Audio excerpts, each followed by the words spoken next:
says it has not issued any directive that will make students in tertiary institutions pay utility bills, or there seems to be some, or there is going to be any sort of cost sharing as far as paying of utility bills on campuses are concerned.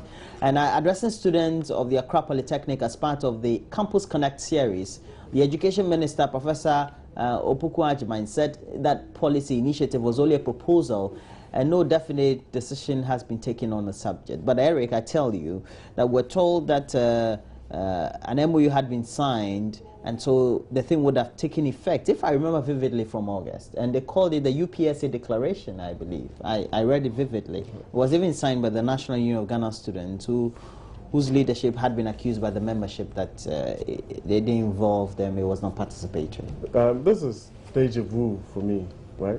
I remember somewhere in 1998, 1999, President Minister for Social Welfare, Employment Social Welfare, Haruna Idrisu, was NUC's president.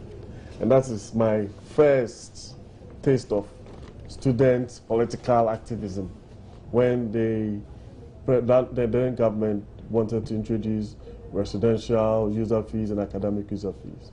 Now, I side 100% with the students. You know why?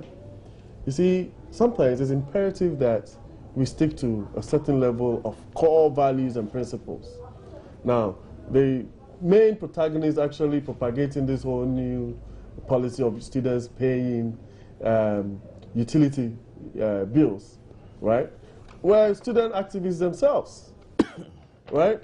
And they have benefited from these non-payment of utility bills and all that. And then but Eric, just suppose that the explanation that initially we're told, now we're told that I guess it's not going to be implemented here, but that we're told the government cannot bear the cost for everything. And indeed, when these students go out, because they have a policy of in, out, in, when they go out into private hostels, etc., they still go and pay utility bills. So why not pay when you're residents on campus? It's very simple, right? Now, as we speak, parents of students are already overburdened with an economy that is basically underperforming. Now, if we get to the situation whereby students, even though they are overburdened with the costs, right, and then the general situation in the economy, then students have the right to state categorically that that is another bill a bit too far.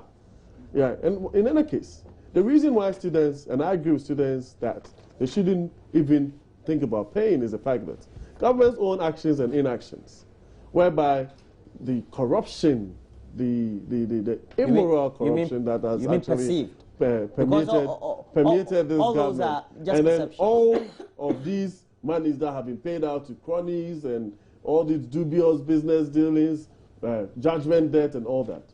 It's an indication that government, if government wants to find money to do the right things and is focused on the right priorities, right, students will not have to pay utility bills.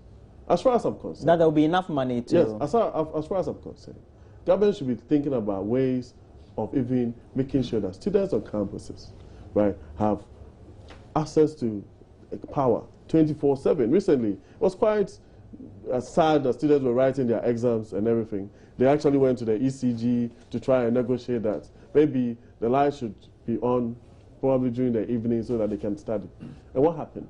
Now, we should think about these students, that the bedrock of our society, which is our nation as we speak, is these students. And we need to make sure that we channel all our resources to make sure that these students end up having the right kind of education, not overburdening their parents who are already struggling and grappling under a government that has sort of managed this economy into some kind of situation where, as we speak, people are being laid off. Like recently, I think Blue Skies company came out to say that 1,000 of its workers are being laid off by virtue of the fact that they are paying $20,000 a month on generators. Now, if you have a parent who has been laid off from Blue Skies, for instance, right, and you are asking that particular parent to now cough up more money, right, when all of these things that happen are self-inflicted.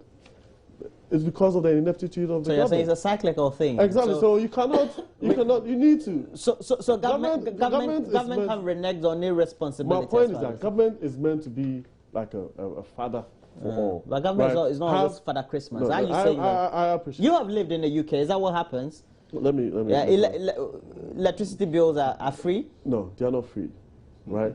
But even the government has systems in place to subsidize the bills of people who cannot pay, either older folk, either students or parents who are on benefits and all that.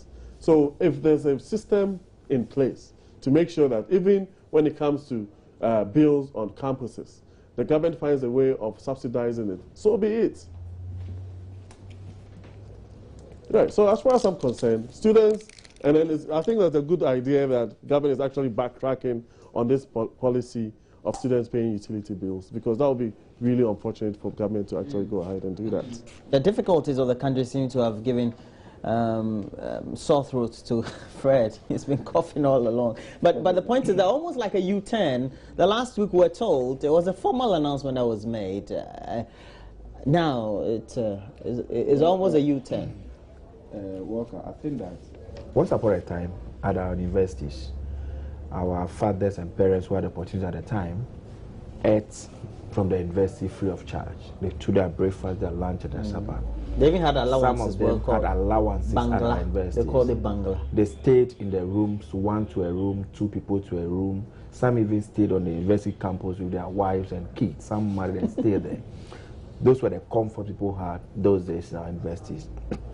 As the population kept on growing, as the economy tightens up, things began to change. Along the line, this cost share and the rest, it was introduced under the MPP. But not so. No, that is not They true. started this That is not true. 1998. No, I remember 1998, 1999 they started this. But MPP was not in power in 1998. I'm coming. We couldn't do it before we left office. When you came, you implemented. I was on campus then. You implemented. The point I'm making is that there should be a time where political parties can come together and look at issues objectively and take a decision. So I think the MPP is not looking at it objectively. You see, we have only been doing this to ourselves, and I cannot blame them alone. When we are in opposition, we see things differently and we talk about things differently. When you come into power and you are faced with the reality, then you say, oh, okay, this is how it's supposed to be. But I think that having also been in power not too long ago, and you have seen some of these things, we should be able to build a consensus on this and say, listen, we've been there, we know how it goes. Can we build some consensus? Can we come together? Can we go down and educate our children? Students should pay, is that what you're saying? If I get today, coming from where I'm coming from, political party, NDC, I wish that tomorrow they even made an announcement and said that students at the university should not pay fees again. It should be zero. Students should not pay fees, they should go for free. That to make my party win. But can the economy sustain it? Is it only because of mismanagement? If they put the argument before you, you realize that Walker, tell myself. Okay, thank you very much. And Fred Agbenyo is Deputy Communication Officer of the NDC. And we've had in the studio Eric Amakochum. He is parliamentary aspirant of the NPP's Trobo constituency, and today is the deadline. Okay, there's a deadline for them to submit all that. So we're taking a break. When we come back, we'll be wrapping up, and then we'll call it a morning.